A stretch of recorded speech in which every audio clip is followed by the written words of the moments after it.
Really? This is the cult classic everyone likes so much? I don't see it, man. Do I see a bad movie? No, I do not see a bad movie. This is not bad. Don't even try to think that I'm going to call this movie bad, because it's not bad. It's not. But I expected something great after all the overwhelming praise I've heard about this one from numerous sources over numerous years. Yes, I have never watched Lilo and Stitch before I did this first watch for this review. I expected something great after all the high praise I heard about it. What'd I get? Disappointment. Not good, not bad, disappointing. What's up? What's happening? What's going on? Welcome back to Animation. What's the for anything animation? Welcome back to Disney-Vember, and welcome to Lilo and Stitch. I expected more from this movie. So much more from this movie. Stitch is an iconic character. I loved its Hawaiian setting. It's been praised out the wazoo by every critic in the known universe. It's been beloved by Disney fans. It got a TV show to follow it. It got a direct-to-DVD sequel. And Stitch to this day is still an icon. Arguably the most iconic animal character in all of Disney's back catalog. So what happened with this movie? Well, disappointment. Because the story is not fun. The story's depressing. It's all about Nani, this sister of Lilo, trying to keep Lilo, despite civil services. Does that sound like fun to you? A sister trying to raise their sibling since their parents are no longer around, but struggling the whole time through? Does that sound fun to you? It's not. And then you have Stitch, this character that's supposed to be lovable and likable. And I like his design, I like his concept.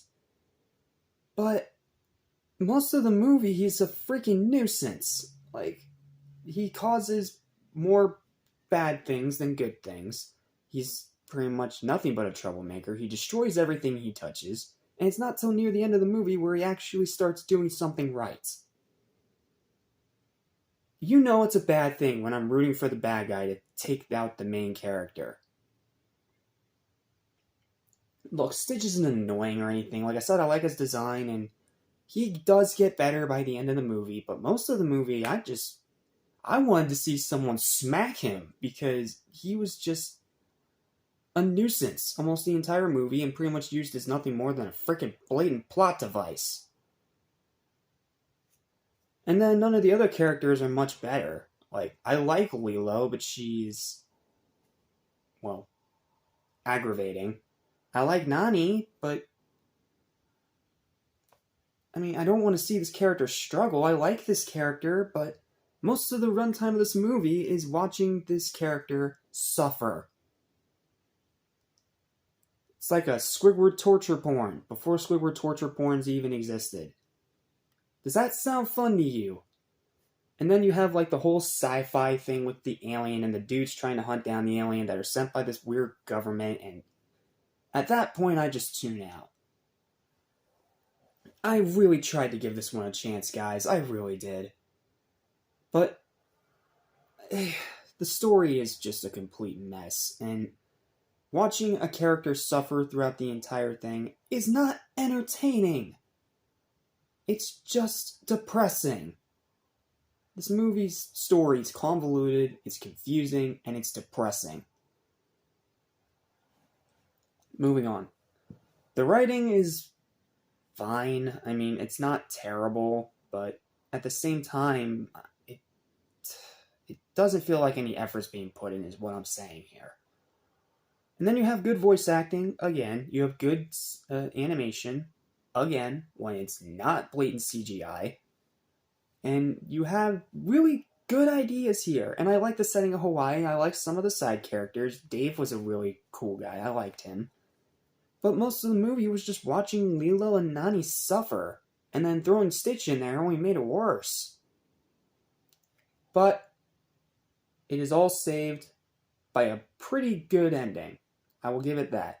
It is saved by a pretty good ending.